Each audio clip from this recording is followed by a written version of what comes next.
I was lying on the bed, my heart was pounding. Emily, my wife, was in the bathroom brushing her teeth before bed. Real excitement came over me as the moment I thought would never happen again was so close. As I crawled through the ruins of the officers' mess in Uruzgan province, Afghanistan, I thought I would return home in a coffin. My wheelchair was parked at the foot of the stairs.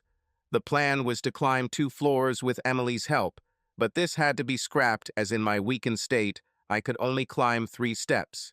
The occupational therapist at the rehabilitation center let me out for the weekend only on the condition that the bed would be on the ground floor. However, I was not going to miss the first chance in 6 months to sleep with my wife without a fight, so I crawled to the bedroom. To understand my story, you have to go back more than 6 months. A year ago, I stepped off a plane after completing a tour of duty in Afghanistan with the Australian Defence Force. I was thrilled because I had 2 weeks left in the army and 4 weeks before my wedding to my friend Emily. It seemed that everything was going as well as possible. I was part of the engineering team on a provincial reconstruction project. Our job was to rebuild the infrastructure destroyed during the war with the Taliban. My specialization was logistics, delivery of equipment and materials to work areas and back. They called me the sniffer because in 12 months I had not lost a single convoy to a roadside bomb. Everyone thought I sensed danger. I attributed this to good preparation and planning. I always changed routes, sometimes even creating new roads to avoid dangerous areas. It was a record I was proud of, mainly because all my drivers and support crew were coming home with me. I was sad in some ways leaving the army. I left school at 17 without much prospects and was only an average student. My family was never very successful academically, and I was expected to take poorly paid jobs or petty crimes as well. One day, there was an army recruiting van parked on the main street. I went there out of boredom, but an hour later I signed a contract. Army life suited me. Discipline and structure were something I never had enough of. After basic training, I was sent to the logistics department. Not the most glamorous place, but I thrived there and gradually rose through the ranks. My first contract was for 6 years. When it ended, I signed up for 6 more. My first overseas assignment was to Aceh, Indonesia, after the 2004 Boxing Day tsunami. I was there for 6 months helping deliver supplies to the victims. Then there was my first tour in Afghanistan in 2006. I was only a corporal at the time, but I passed the test and impressed my superiors so much that I was offered training at the Australian Defence Force Academy in Duntroon. 4 years later, I became a captain with an engineering degree and went back to Afghanistan.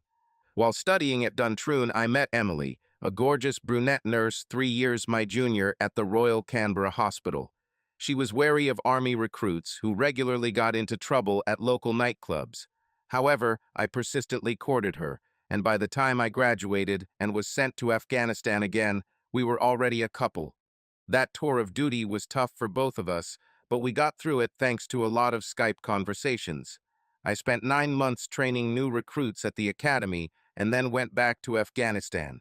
Since this was my third tour, it shortened the amount of time I had to work for my degree, and once it was completed, I could be a free man. Emily was happy about this news, but not about the third round. I told her that I was not on the front line, but only involved in logistics, but she knew better. In Afghanistan, everyone was on the front line. I asked her to marry me a week before my flight. She said yes, and there were a lot of tears. I was given a week's holiday and took her to a resort on the Great Barrier Reef. It was a great way to celebrate our engagement. Sun, beaches, great food, great sex, and I even got to do a little fishing without too many complaints. My third tour was relatively calm, as much as possible in a war zone. 2 convoys were fired upon, but they got through, and as I said, everyone returned home safe and sound. Over the last month in Afghanistan, I submitted my CV to several recruiting agencies in Australia and received 3 job offers in my first week as a civilian. I only needed one. It was a large transport company. They owned 80 large tractor trailers with double trailers and 20 smaller trucks with single trailers. They were trying to tap into the mining boom in remote areas of Western and South Australia. Remote mines were located far from railway lines and sometimes at a considerable distance from paved roads. Trucks were needed to transport heavy equipment, and sometimes you had to build your own road. My experience was in high demand, and they were willing to pay handsomely for it. They wanted me to start working right away, but I told them about my wedding plans, so they gave me 2 weeks after the wedding so we could have our honeymoon. The job required long trips away from our new home in Sydney, but Emily was happy that no one was shooting at me anymore. I started with high hopes, but they were quickly dashed. In the Army, when you told someone below you what to do, they did it. When you spoke to someone above you, you showed respect. This transport company was different. Looking back with the benefit of 20 to 20 glances, I realized that my communication skills were not very good. However, I was disappointed that so many of the people who worked there lacked a basic understanding of manners and basic courtesy. Planning and logistics were simple. Getting employees to follow the plan was another challenge. After 4 months, it reached a breaking point. I was working on a project for a mining company, preparing their site. First, I had to build a 50-kilometer road to the site and an on-site runway. It was in the desert. It did not need to be paved, but it had to withstand heavy traffic. 2 graders, a bulldozer, and an excavator worked there for a month. It was time for the first convoy with workers' housing, main runway lights, a workshop, and 2 massive Cat V16 turbocharged diesel generators. I specifically selected the drivers because this cargo needed to be delivered on time. Mine construction workers were scheduled to arrive the day after the trucks arrived. We had a briefing the night before, and I explained the entire route in detail. I pointed out the time for rest, refueling, and driver changes. The next morning at 5 o'clock, I arrived at the base to see them off and noticed that Frankie was in one of the trucks. Worst of all, he was in a truck with generators. Frankie was an idiot. That was the only word that described him. He constantly messed things up, and I asked my boss to fire him twice. He had some kind of protected look. As I later found out, he was the son of the boss's mistress. It turned out that one of the drivers was sick, and Frankie was put on the truck as the second driver. Boss, I tried to call him, but he didn't answer. Another driver was furious. He didn't want to share the trip with an idiot either. It was 50 hours one way. 100 hours in a truck with that idiot would have made Mother Teresa consider murder. With great trepidation, I told them to go. The first day they reached Adelaide without incident. Maybe everything will work out. At lunchtime the next day, disaster struck. I received a call from one of the satellite phones.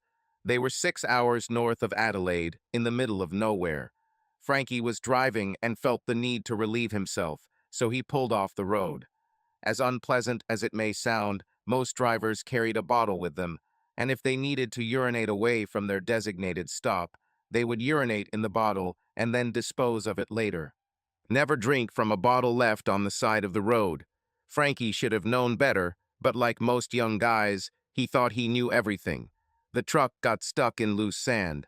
The next gas stop was an hour away, so the others went there, filled up, and waited. I arranged for a heavy tow truck to get him out of Adelaide as quickly as possible. It was still possible to make it in time, but I didn't take into account the idiot Frankie. Another driver drove one of the other trucks to wait at a roadside cafe. I don't blame him, really. Why stay in the middle of nowhere when it's 100 degrees outside when you can be in an air-conditioned cafe? According to my calculations, the trucks should not have dropped below 15% fuel in the tanks. The tow truck arrived and got the truck back on the road, but Frankie ran out of gas 10 minutes from the roadside cafe. Even if he had kept the truck on the whole time to keep the AC running, which I suspect he did, he still should have made it.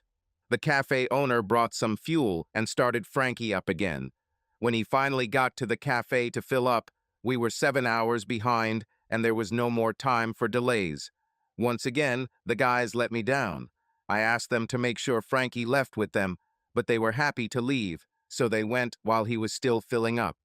Unfortunately, the cafe waitress was offering personal services on the side, offering sexual relief to horny travelers. Frankie took advantage, but left the keys in the truck. While he was outside getting his $50 treat, two guys stopped for gas. They saw a truck with the door open and the keys inside. Another driver was eating in a cafe and saw the truck drive away, but could not catch up with it. The thieves apparently hoped the trailers contained something they could easily unload and sell later. It would have been interesting to see their faces when they opened the curtains and saw two massive generators. They knew that someone would be behind them, so they drove 10 kilometers along the road and removed what they could from the cabin and from the generators. The VHF radio, satellite phone, refrigerator, and GPS were removed from the cabin, and the generator's dual batteries were removed. By the time the police arrived from a nearby community and Frankie was back on the road, he was 3 hours behind the others with no way to contact them. The whole thing was a disaster. The generators arrived late, and without batteries to run the engines, they were useless until new batteries arrived the next day. The construction company had to keep workers in Adelaide for one more day, and our reputation was ruined. My boss was reprimanded by the CEO and offered him my head on a platter. The CEO came to my office that same day. "Sorry, Andrew, it's not working out. We can't afford to lose clients like this. We'll pay off the remaining 2 months of your contract, pack your things, and leave by 4 o'clock. Sir, I have a report that explains the operation and what went wrong. I know I can do the job. If you're going to pay me for 2 months, at least let me work for that time." "No, Craig explained everything to me, and we think it's best if you leave." With these words, he stood up and left the office, leaving my report unread on the table. Over the next month, I tried to get other jobs, but it always came down to, "What happened at your last job? Why did you only last 4 months?" I was starting to lose hope when the employment agency called with another opportunity. It sounded too good to be true. $350,000 for 10 months of work. "What's the catch?" I asked carefully. "No catch. The perfect job for you. Just your profile. You know the terrain in Afghanistan." So here's the catch. The money was great, but I knew Emily would never allow it. She was 5 months pregnant. "Sorry, buddy, Emily won't allow it in her current state." I already told them this, and they are ready to fly you home a week before your due date for 2 weeks. I just don't think I can convince her. Their offer is valid for 4 days. Just think about it. This is not the army. This is a private enterprise. No expense will be spared. Everything is top-notch. Just think about it, because if you get this on your resume, we can find you another job. I pushed the thought away, but it kept coming back to me. It could provide for us, pay off the mortgage. My job opportunities at the moment weren't great. I mentioned the proposal to Emily and received a predictable response. "There's no way you're going back there." "This is incredible money," I retorted. "Andrew hints, you have a pregnant wife who's due in 3 months, and you want to go to Afghanistan for 10 months. Her hands were on her hips. God, she looked sexy when she was angry. They offered to fly me home for the birth. How do they know when it will be? What if the baby is born earlier? Afghanistan is not 30 minutes from here." Okay, don't be mad, honey. This isn't good for you and the baby. I just told Jim I discussed it with you. I already told him you wouldn't like it." I tried to calm the situation. "Don't you dare flatter me, Andrew. I know how you work. You mention something in passing and hope I'll relent later." I tried to put on an innocent "who me" face. No way. If you go, I can't promise I'll be here when you get back." I approached her with my arms outstretched to hug her and reassure her, but she turned and ran out of the room. To be honest, Emily hit the nail on the head. I thought about mentioning the suggestion to test the mood and then let her get used to the idea. This seemed out of the question, so I called Jim. "It won't work, Jim. Emily didn't just put her foot on the ground. She punched it through the floor. Come on, friend, who wears the pants here? Emily wears panties, and they are much more important." "An old hair magnet, hef. Oh well, I'll let them know. They'll be disappointed." "Thanks. Anything else on the horizon?" "No, sorry, but I'll keep looking." Emily came back into the room when I hung up. I just told them I'm not available, I said flatly. Okay, Emily replied, coming over and hugging me. I just don't think I can handle you that far for that long. We kissed, just a little. Love you, kiss. Can you help me assemble the crib? She asked. We went to the baby's room and spent the rest of the day unpacking our baby things and setting them up. 2 days later, I was surfing the internet looking for a job. I had already stopped applying for management positions and was submitting responses to everything from a truck driver to a nursing assistant. Reality was creeping closer. Our bank account was depleted. I wanted our baby to come into this house, but the mortgage payments were really starting to stress us out. The phone rang again. It was Jim. They really want you, man. The offer is now $400,000 for 11 months. They'll fly you home 2 weeks early and give you 1 week after. Crap. That would cover the mortgage. 1 year, and the house would be ours, and my reputation would be restored before potential employers. Emily still won't agree, but I might have to be firm. Andrew, are you still here? Yeah, I'm just thinking. If they want me so bad, maybe I can demand more. They want to know today. Jim added, yes, but under 2 conditions. First, if anything happens to me, Emily must receive full payment of the contract, even if I only work 1 day. Second, I have complete control over how I move cargo and who does it. I'll come back to you. Jim hung up, and I was left thinking about what I had done.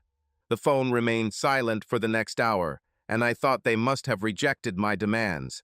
I half hoped they'd do it so I wouldn't have to explain to Emily what I'd done. Then the phone rang again. I picked up the phone with a trembling hand. Everything stands. You fly out tomorrow evening. Be at Sydney International Airport at 5 p.m. in the Qantas VIP Lounge. You will sign the contract there and fly out at 6:30 p.m. It's faster than I thought. I was hoping to let Emily know gradually. That's the deal, buddy. See you tomorrow. I went to pack my things. I tried not to forget anything and didn't hear Emily come home. She came into the bedroom and saw me packing. The smile disappeared from her lips, and she dropped the bag she was carrying. You fucking bastard. When were you going to tell me, you lying shit? Honey, it just happened. They increased the offer. It's too good to pass up. You won't be able to spend money when you're dead. You've made it through 3 rounds without a scratch. Your luck should change. Tears appeared in her eyes. Only 11 months, and the house will be ours. I'm doing this for you and the child. Don't talk nonsense. You're doing this for yourself. I don't care if we lived in a tent. As for the baby. She crossed her arms, covering her stomach protectively. Who said you'd even see your baby? She rushed out of the bedroom and headed to the front door. Wait, Emily. I love you. Please let me explain. I'll be back 2 weeks before it's due. I shouted after her. Do not bother. The door slammed, and she left. By the time I got to the door and opened it, her car was already leaving the driveway. I ran after her, but she left me in a cloud of burnt rubber as she took off down the road. I didn't pursue her further, thinking it was better to let her cool down a little. I was sure she would return that night. She didn't return. I called her mother and sister, but they didn't see her. At least that's what they told me. She didn't answer the phone. I left numerous messages, but on my way to the airport the next day, I still hadn't heard from her. When the taxi pulled up to the airport, I called her mother again, worried that she might have hurt herself. She's fine, Andrew. She doesn't want to talk. Why are you going back there? Don't you know how hard it is to wait in ignorance? I have no other choice, Jane. I can't find a decent job. These 11 months will pay for the house, and then the tension will subside. She just wants you, not a house. Why didn't you come to us? We could have helped you. I sighed. There are things a man must do himself. One of them is to take care of his family. Even if it costs you your life, asked Jane. It won't come to that, I answered. What if it's already cost you your family? I have to hope I can get her back. Will you talk to her for me? You're putting Des and me in an impossible position. I can promise we won't work against you, But at this point, if we mention your name, Emily leaves the room. Thank you, Jane. I'll be back in 9 weeks for the birth. Take care of her for me. We always took care of Emily, Andrew. It's a shame you can't. Jane hung up. This call reassured me that Emily was safe and her parents would take care of her. I had to believe that I could undo the damage that had been done. This is what it was all for. During the flight, I got acquainted with my work. The new government tried to attract the interest of global mining companies to the country's untapped mineral and gas resources. With foreign aid dwindling, they needed to get investment to keep their heads above water. My employer was a survey firm that had been conducting aerial surveys for the past 12 months. Having identified potential sites, they moved on to ground work. They had 4 large rigs and 8 smaller ones ready in Kabul. My task was to deliver installations, employees, and supplies to the sites.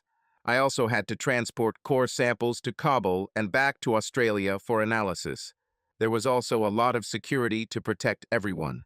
Everything is quite simple, except for one thing. 30% of all employees were required to be local. It was understandable that the Afghan government wanted their people trained in these jobs, but for someone coordinating safe movement in a war zone, it made the task more difficult. During my days in Afghanistan, I always used our own personnel. As in any counterinsurgency war, it is very difficult to distinguish friend from foe. All the checks in the world won't stop everyone, and it only takes one to ruin it all. By the end of the first 9 weeks, I had 3 teams on the ground drilling. The first shipment of core samples was already on its way to Australia, and I was preparing to return home for the birth of my first child. Emily still wouldn't talk to me, but her mother kept me informed and reassured me that Emily was fine and at least tolerated talking about me. So far, they haven't mentioned Afghanistan. I was due to fly home that night, but was going to have dinner with my old unit at the Australian base. It was great to be back with my family, and I felt safe. As it turns out, I was too relaxed. For the past 9 weeks, I have always worn a bulletproof vest and helmet. Some of the people I worked with thought I was crazy, but with a wife at home and a child on the way, I wasn't taking any chances. At home, among friends, I let my guard down and took off my protective gear during lunch. My gut feeling was still tuned to danger, and as I sat in the officers' mess, I noticed some Afghan recruits hanging around outside. I didn't think much of it because the Australians' main job was to train local forces, and they were always on base. Dessert was then served, and the wait staff left the kartku in the middle of the room. As I watched him hurry away faster than usually necessary, I turned my attention to the recruits outside, who were now focused on the mess hall. I replayed this moment over and over in my head. In hindsight, I probably should have jumped up and told everyone to get out. But I didn't do this. I wanted to be sure and went to the cart. It was a steel box on wheels with doors on both sides. The desserts were placed on top, but the server did not open the door. I leaned over to open one of the doors, and that's when it happened. I didn't hear or feel an explosion. Just one moment I was bent over, and the next moment I was on my back in agony. I thought I had been struck by electricity. Every muscle in my body was trembling. Thinking that I was in contact with live wires, I rolled over, but the trembling did not stop. I pulled myself into the fetal position and tried to cope with the pain. With my experience, I should have realized it was an explosion, but I was confused. It seemed to last forever, but eventually it stopped, and I stretched my legs again. I opened my eyes, but everything was black. Damn, I'm blind. I blinked and rubbed my eyes. Thinking there was an improvement, I continued doing this until I could partially see. Everything was black and white, like an old TV with low brightness. Although it was midday, it seemed like twilight. I rolled over on my side, trying to understand what was happening. I found myself at an overturned table. Looking down at my body, I was practically naked. The waistband of my pants was still at my waist, my shirt cuffs were still at my wrists, and my briefs were flying like a loincloth. I was later told that the first thing that happened in an explosion was flame and heat, which charred all but the thickest parts of the clothing, and then a pressure wave turned the charred fabric into confetti. Looking further, I saw that my shoe was missing. How can I lose a shoe? I thought. Then a terrible realization came. Raising my leg, I saw two broken bones. Crap! At that moment, holes began to appear in the table near which I was lying. Jagged circular holes in a line about 4 inches above my body. Afghan soldiers, I had heard of green on blue attacks, where recruits in blue uniforms attacked their trainers in green, and now I was in one of them. I blamed myself for not noticing what was happening.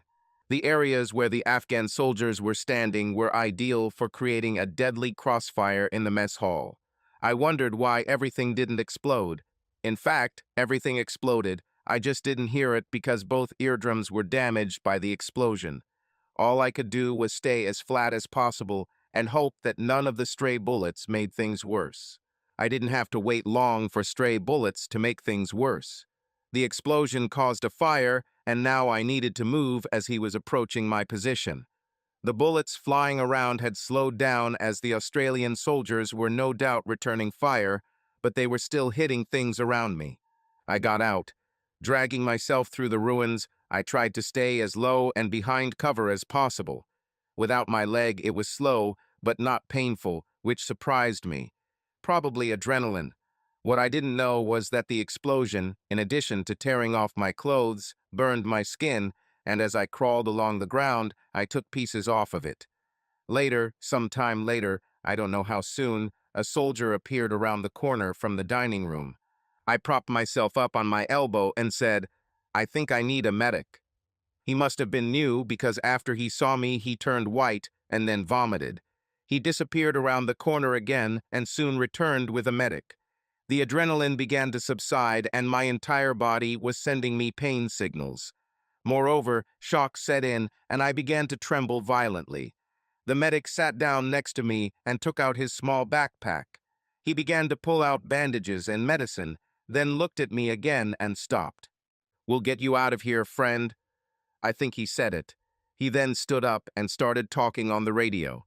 Leaning close to my ear, he said again, "I have to find help.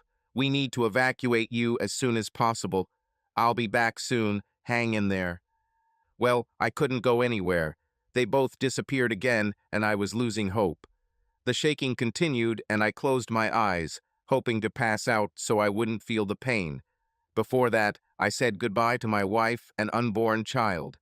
Then I prayed that the big boss upstairs would take care of them. Somehow I relaxed, the pain began to lessen, and everything went black. I came to my senses, and the scene around me changed. I was surrounded by people, and there was a base ambulance nearby. Now that I woke up, the pain was back, and I asked for some medicine to stop it. Everyone ignored me. They covered me with a sheet, but soon removed it. Probably they are preparing for transportation, I thought.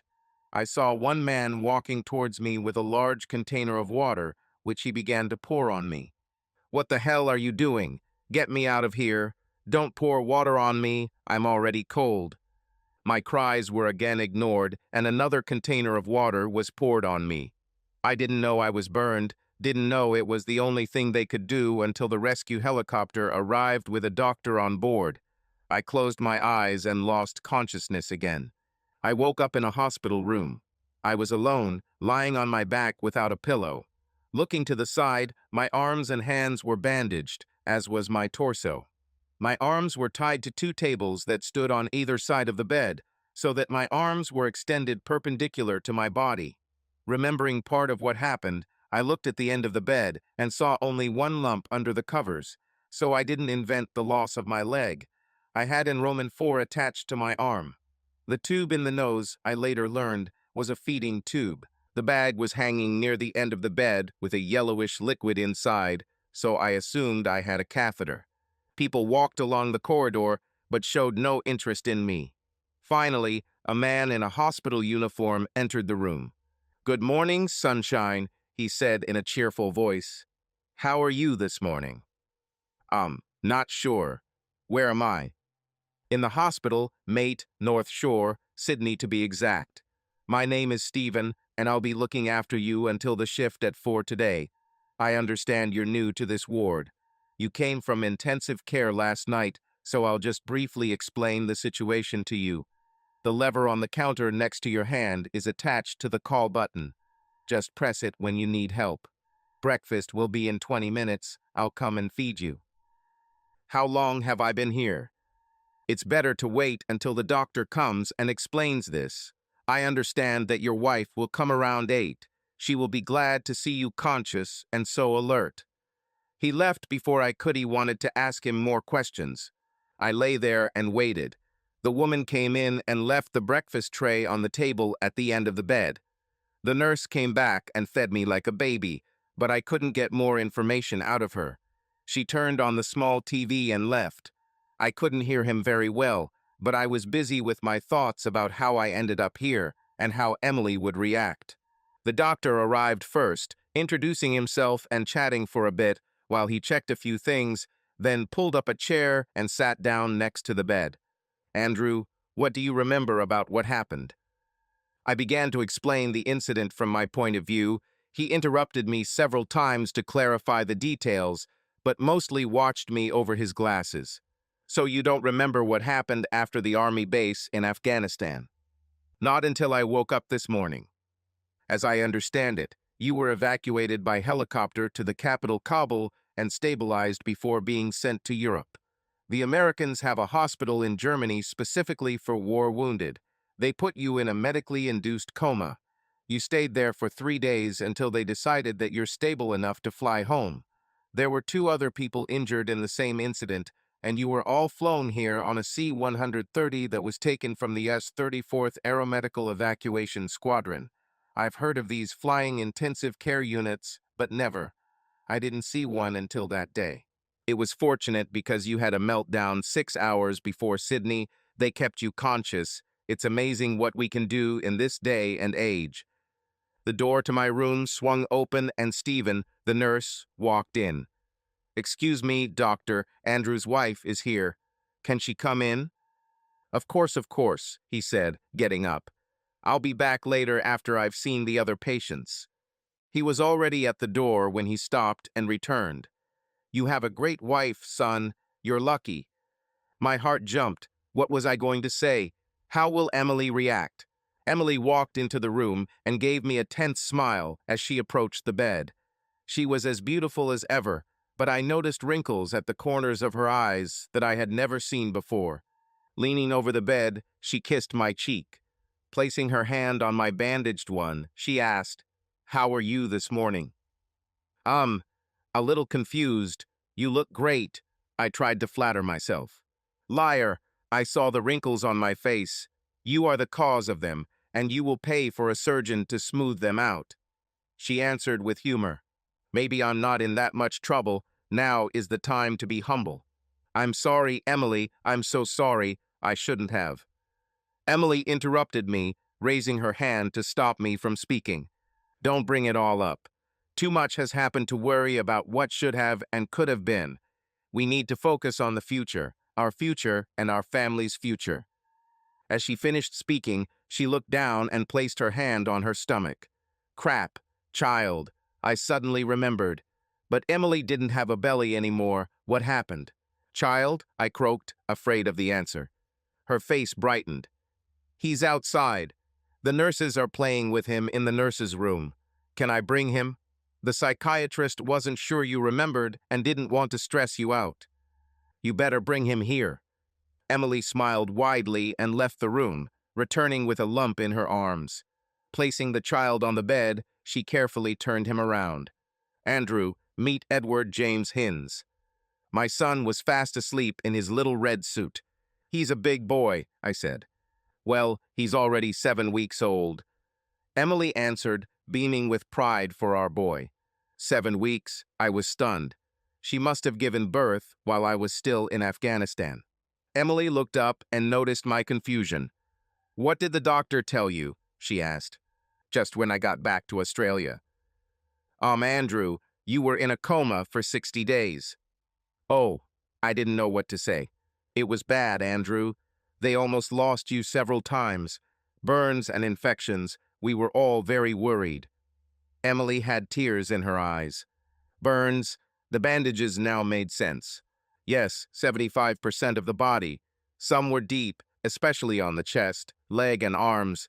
They did some skin grafts, but there weren't many areas that weren't damaged by burns to take donor skin from. They used sprayed skin on some areas. Oh, what else was wrong with me? Every bone in your face was broken, your skull was cracked at the back, and of course your leg was blown out. Yes, I remember that, I said, looking down at the hidden stump. You were put into a coma so that your body could fully focus on healing. All the head doctors consulted on your case, but they didn't have much hope at first. Her voice wavered and her hand shook as she sat down in the chair the doctor had pulled closer to the bed. Placing her hand back on mine, she continued. They called me to family conferences many times to prepare me for the worst. They said that if by a miracle you survived, there would probably be brain damage. You had bruises around the base of your neck, like from whiplash, from being thrown out back by the explosion. If the spinal cord was damaged, then you probably wouldn't be able to walk anymore. They couldn't do a CT scan to determine the extent of the damage because you had too much shrapnel in your body that they couldn't remove. Emily's shoulders were shaking with sobs, and there were tears in my eyes, too. Have they ever asked about turning off the machines? I asked gloomily. Emily's chin lifted and her eyes flashed with determination. They didn't dare. The first night in Sydney, they sat me down and told me that given the severity of your injuries, you had a 115% chance of mortality. I told them I thought doctors were good at math and should know that 115% is impossible. They thought I was irrational, but I just told them, you don't know Andrew Hines. She wiped her eyes and brushed her hair out of her face. In a soft voice, she continued, I slept on the floor of your IQ room that night. The last thing the doctor said was if your core temperature didn't improve, they wouldn't intervene anymore. I prayed for it to rise. It rose a little. Then the next day she fell again. I was with you for 3 days and didn't leave. By then I knew you wouldn't give up. Her eyes glowed, looking into the void, but seeing nothing.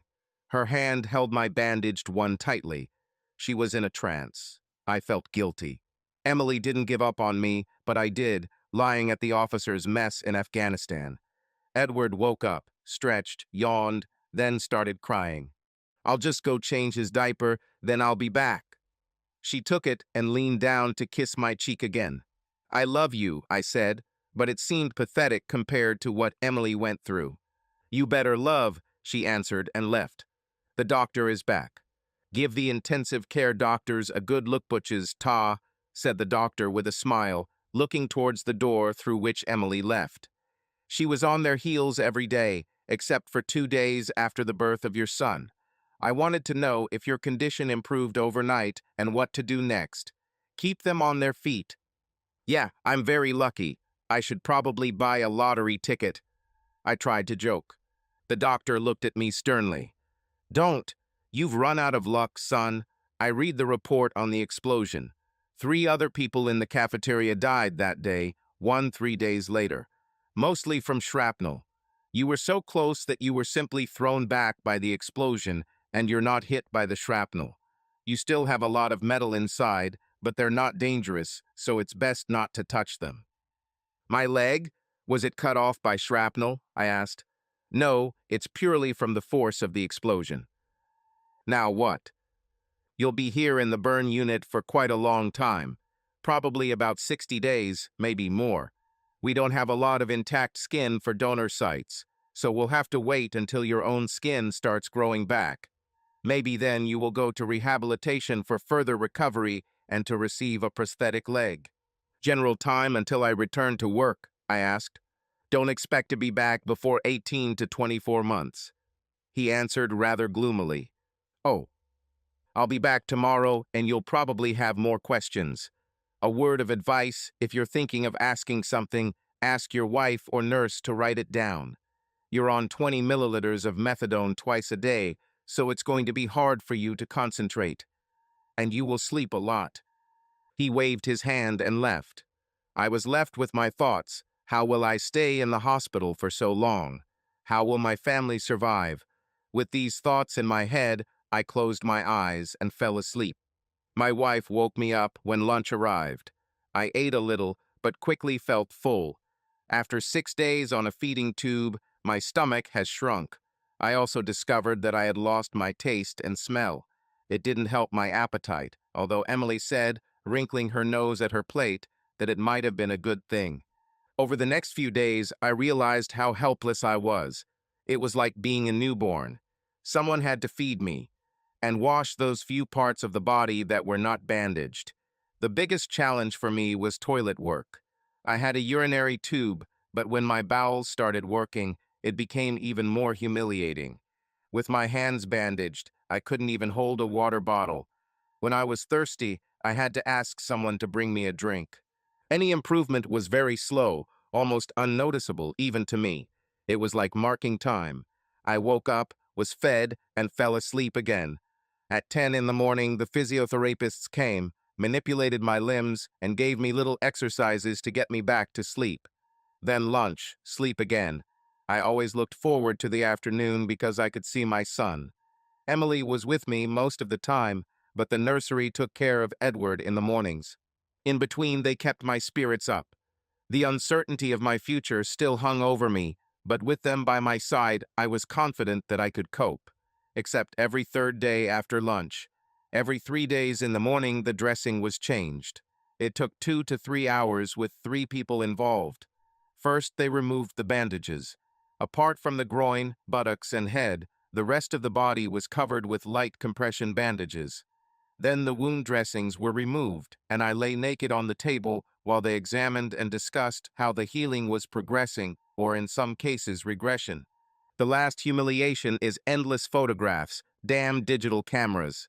The doctors, occupational therapists, and burn nurses must have a huge digital file on me on their computers. Why they couldn't just take one set of photos and share them, I'll never know. They said they needed to track my progress, but it seemed like a very big invasion of privacy. I was often taught that the skin is the largest organ of the body and one of its main jobs is to regulate temperature. After 40 minutes of lying naked on the table, I knew this the hard way. Even though the heating was on maximum, my teeth chattered and I sometimes trembled uncontrollably. They covered me with a heated blanket, but it had to be removed to rebandage it. The first time I saw my naked body, I was shocked. 60 days on a feeding tube and glucose drip resulted in significant weight loss. I weighed 92 kilograms, and now I weigh 60. My legs and arms were skin and bones. The muscles simply disappeared. I was very disappointed when I looked down and saw my little belly. In the Army, I wasn't in the Special Forces, so as a logistics guy, I developed a little middle-aged fatness. She seemed to still be holding on tight. Not only did the muscles disappear, but the coordination of their movements was impaired. My fingers were straight in the splints, as were my arms, extended out to the sides to prevent the skin from narrowing and scar tissue forming. Once the splints were removed, the therapist asked me to flex my fingers. I sent a message from the brain, but they stubbornly refused to move. "Try again," she said, this time applying pressure to her fingertips, making them move. "Ah," I groaned, pulling my hands away. "Those sinews are pretty rusty, aren't they?" She returned my hand and, holding it tightly, began to manipulate each finger individually. I clenched my teeth and tried to breathe through the pain. Hand therapy started twice a day, and this became my second most hated part after changing dressings. After 2 weeks, I could hold the water bottle to drink, but could not unscrew the cap. I was given a knife, fork, and spoon with large handles, like those used by elderly people with arthritis.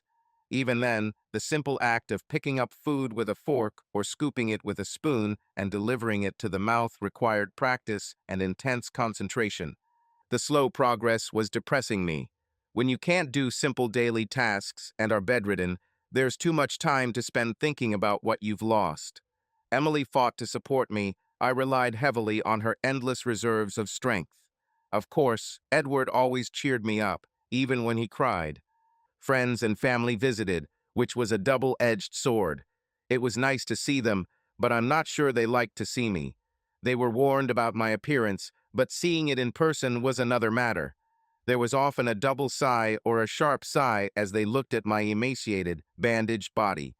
My bald, red, and crusty head and face weren't helping. However, there were many return visits, and, more importantly, they rallied around Emily to support her. Boss of the company I'm working for in Afghanistan came in 3 weeks. Emily was suspicious of him, but they continued to pay my contract and insurance covered the hospital stay. He told us that they were arranging a place for me at a private rehabilitation center when I was ready to leave the burns unit. Then he surprised me with an offer from left field. When do you think you can go back to work? Don't you think? Emily began, raising her voice, but he cut her off. Everything from Australia, no more overseas work. He added quickly to calm her down. What could I do? I shrugged and pointed to my body. We are very impressed with the procedures and protocols you have established. As of yesterday, we have had no incidents with our crews or convoys. We want to keep it that way, so if you could review your deputy's reports and plans, then perhaps we could detect problems before they happen. One of my eyes was damaged, so it's difficult to read. I can help. Emily intervened, suddenly inspired by the idea. Look, I'm not saying today. Just when you're ready. The company considers you an important asset. After a short pause, I agreed, holding out my bandaged hand for him to shake. He took it hesitantly, as if he were shaking a child's hand. It doesn't hurt, does it? He asked. No, no, I assured him. I haven't had a lot of pain. They're reducing the medication, but I don't notice. I didn't work in a burn unit. After 5 weeks, they felt I was ready to move on to rehab. My skin had mostly healed, but was still tender. The bandages were replaced with a compression suit, which I wore 24 hours a day, 7 days a week. Except for bathing time every second day. It's not as bad as it sounds, more like a full support stocking. It consisted of 4 parts, 2 gloves, a face mask, and a suit with a zipper on the back. After the swim, problem areas were identified and treated before I put on my freshly laundered suit. I owned 2 of these suits, and they were handmade to my exact measurements. I was in a wheelchair, although I could jump with a walker. I did not have a prosthetic leg. The skin on my stump was still too soft to bear the stress of walking. The rehabilitation center was modern and stylish. Patient care decreased and physical activity increased. There were 2 gym sessions a day and self-care workshops before and after. The workspace was set up in the corner of my room, and in the evenings Emily and I spent a couple of hours going through everything they sent by email. It was great to feel like I was making a contribution again. I was supposed to stay in the house the first weekend, but the occupational therapist in charge of my case told Emily that I could be released overnight the following weekend if the doctor approved. Then some worries appeared. On my 3rd day in rehab, after I had completed all my assigned tasks for the day, I lay on the bed with Emily, relaxing. Edward slept in his stroller, muttering from time to time. Everything was very innocent. They were just lying on the blanket next to each other. I turned around, put my arms around her chest, and put my foot on top of hers, pressing closer, and it happened. I started to get excited. I have to admit, the thought of sex had never crossed my mind until that moment, although the fact that this area remained undamaged was a big relief. Emily also noticed my arousal, and she pulled away slightly so that it would no longer affect her. It was subtle, but I began to doubt how close we would be. The quarrel before my departure, and now my injuries and disabilities. These are hardly exciting things for a young, beautiful woman. These thoughts did not leave me during the first weekend in rehab. Emily had to return to her hometown for her sister's wedding. We both half-seriously tried to persuade the doctor to let me go. In the end, he said no. This was a relief for me because I was sure I didn't want to be a wedding attraction. Emily needed a break from me too. The last 100 days were probably harder for her than for me. She left on Friday morning to be at the pre-wedding dinner that evening. Her absence that day left a big hole in my schedule. I spent an extra hour at the gym, but the evening dragged on. The weekend was even worse. The gym and other activity rooms were closed. I thought a lot, and thoughts about the future with or without Emily began to boil. I spoke to her briefly on Saturday morning. She was hungover and trying to get ready for the wedding. I didn't want to seem needy, but I called her 3 more times that day and evening. There was no answer, only an answering machine. It didn't help my anxiety. The next day I called again, and her mother answered. She was the only one awake, getting up to feed and care for Edward. Emily's mom assured me that she would ask Emily to call when she woke up. For all I knew, she might not come home. I reproached myself for such thoughts. She didn't deserve it. Everything she did for me, and I thought the worst of her. I wondered if I could have done as well if it had been Emily who was sick or injured. I went back and forth between love and hate all day. Emily called around 2 o'clock in the afternoon. She was very apologetic and said that she was already getting ready to leave and would arrive at the rehab for dinner. I tried to be calm and watched TV all evening, but mostly I looked at the clock. When she came in pushing the stroller with Edward in it, I almost cried. She noticed that I was upset and hugged me in the chair. "Hey, are you okay?" "Yes," I wiped my eyes, trying to hide my weakness. "Just a long, quiet weekend." She hugged me again, kissing my cheek and stroking my head. "We missed you too." Edward protested being left out, so Emily unfastened him and placed him in my lap. Then she took the camera out of the basket under the stroller and showed me photos from 2 nights. I completely melted when she inserted the memory card and showed little video messages from family and friends for me. I felt so guilty for my thoughts. The following week, I took up my rehabilitation with renewed zeal. The messages encouraged me to make a speedy recovery. Before I knew it, Friday had arrived, and I was driving home for the first time. The nurses and Emily cleaned me up and put me in a clean compression suit. An hour later, I was rolling down the hallway of my house. 3 old Army friends and their wives met me in the kitchen. They were waiting for me with beer, my first since the accident. I wish I could say it was delicious, but I had a hard time finishing it. The guys took turns lying, saying how great I looked. I tried to steer the conversation away from myself. It didn't work out, and I had to talk again about the explosion and its consequences. I felt comfortable doing this, but wished I could just disappear into the background like before. After dinner they left. Emily put Edward to bed and tried to help me up the stairs. Jumping was easy on flat ground, but climbing stairs was a different matter. "I can arrange a bed for you on the first floor if you want," Emily said as I almost collapsed on the 3rd step. "Do you want me upstairs?" I asked, sitting down on the next step. "Yes," she sat down next to me, "but I don't want you to get hurt." "Then I'll get there. I'll just have to crawl." That's exactly what I did. I crawled to the top of the stairs, then down the hallway to our bedroom. Emily brought a basin, a glass of water, and my toothbrush so I could brush my teeth, and then went about her business. Lying there after I finished, I waited for her to return. She returned, took the basin and brush, then returned in her pajamas. I was wearing a compression suit and boxers, but I took off the mask as I found it was preventing me from breathing at night. She lay down and turned her back to me, pulling my hand to her chest and moving away slightly so that we slept in an embrace.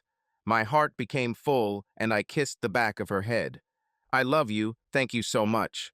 I fought back tears again. Emily pulled my hand closer to her, then lifted my hand to her face and kissed it. "I love you too." She kissed my hand again, then put it back so I could wrap my arms around her waist. We lay there for a while, and being so close to my wife again made me horny. There was no negative reaction, so I continued, gently tracing the contours of her breasts. Emily reached back with her hand, placing it on my buttock and pressing it against my body. I continued to caress her breasts, moving from one to the other. Lifting her shirt, Emily placed my hand underneath it so I could touch her skin. She then reached between us and inside my boxers. Our breathing became rapid. I wasn't sure how to proceed. It was quite enough for me to continue to caress her, but Emily's desire was greater. She turned on her back and dropped her pants. I was still lying on my side, facing her, caressing her breasts. Then she turned towards me and started having sex with me. "You feel good?" she asked, breathless. "Yes." "Am I not hurting you?" "Oh no. It wasn't a marathon of sex, probably less than a minute, but it was the most intense sexual experience of my life. After that, when we hugged, I knew we would be okay. It was funny, in fact, after everything she did to prove her love, I still had doubts until that sweaty moment. Men, we can be such superficial creatures. Whatever the reason, from that moment on I knew I would get through this and see my child grow up. I had a future with my wife. My beautiful, loving wife. Subscribe to our channel so that your love doesn't cheat on you, and go ahead and listen to the next story, because this story is nothing compared to the next one. If you're under 18, don't even think, click to the next one. Click to the next one. Click to the next one.